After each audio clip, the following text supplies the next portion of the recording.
ನಿಮ್ಮ skin fair ಆಗಿ bright ಆಗಿ ಗ್ಲೋಯಿಯಾಗಿ ಕಾಣಿಸ್ಬೇಕು ಅಂದರೆ ನಾನು ಹೇಳೋ ಸ್ಕಿನ್ ಕೇರ್ ರೂಟೀನ ನೀವು ಫಾಲೋ ಮಾಡಿದ್ರೆ 100% ರಿಸಲ್ಟ್ ಗ್ಯಾರಂಟಿ ಅಂತ ಇಟ್ಕೊಳ್ಳಿ.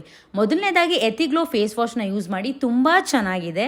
ನಿಮ್ಮ ಸ್ಕಿನ್ನಲ್ಲಿ ಇಂಪ್ರೂವ್ಮೆಂಟ್ಸ್ ಇನ್ಸ್ಟೆಂಟಾಗಿ ಒಂದು 2-3 ದಿನದಲ್ಲೇ ರಿಸಲ್ಟ್ಸ್ ನಿಮಗೆ ಗೊತ್ತಾಗಕ್ಕೆ ಸ್ಟಾರ್ಟ್ ಆಗುತ್ತೆ, ಅಷ್ಟು ಚೆನ್ನಾಗಿದೆ ಈ ಒಂದು ಫೇಸ್ ವಾಶ್. ಆ್ಯಂಡ್ ಎರಡನೇದಾಗಿ ನೀವು ಪಿಲಿಗ್ರಿಮ್ ಮಾಯಿಶ್ಚರೈಸರ್ ಯೂಸ್ ಮಾಡಿ.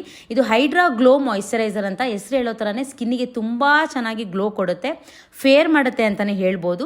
So followed by L'Oreal glycolic acid serum. Again ನಿಮ್ಮ ಸ್ಕಿನ್ನಲ್ಲಿ ಇರುವಂಥ ಡಾರ್ಕ್ ಸ್ಪಾಟ್ಸ್ನೆಲ್ಲ ರಿಮೂವ್ ಮಾಡಿ, ಡಾರ್ಕ್ನೆಸ್ ಎಲ್ಲ ರಿಮೂವ್ ಮಾಡಿ, ಅನ್ನೀವನ್ ಸ್ಕಿನ್ ಟೋನ್ನ ಈವನ್ ಮಾಡಿ ಸ್ಕಿನ್ನ ಬ್ರೈಟರ್ ಮಾಡುತ್ತೆ, ಫೇರರ್ ಮಾಡುತ್ತೆ. ದಿಸ್ ಇಸ್ ಫಾರ್ ಶೋರ್ ಅಂತ ಹೇಳ್ಬೋದು. ತುಂಬ ಒಳ್ಳೆ product. Very very important, finally 1% hyaluronic acid ಇರೋವಂಥ ಜರ್ಮಾಕೋ ಸನ್ಸ್ಕ್ರೀನ್ನ ಯೂಸ್ ಮಾಡಿ. ಇದು ಜೆಲ್ ಬೇಸ್ಡ್ ಆಗಿರುತ್ತೆ, ಟ್ಯಾಕಿ ಆಯಿಲಿ ಆಗಿರಲ್ಲ.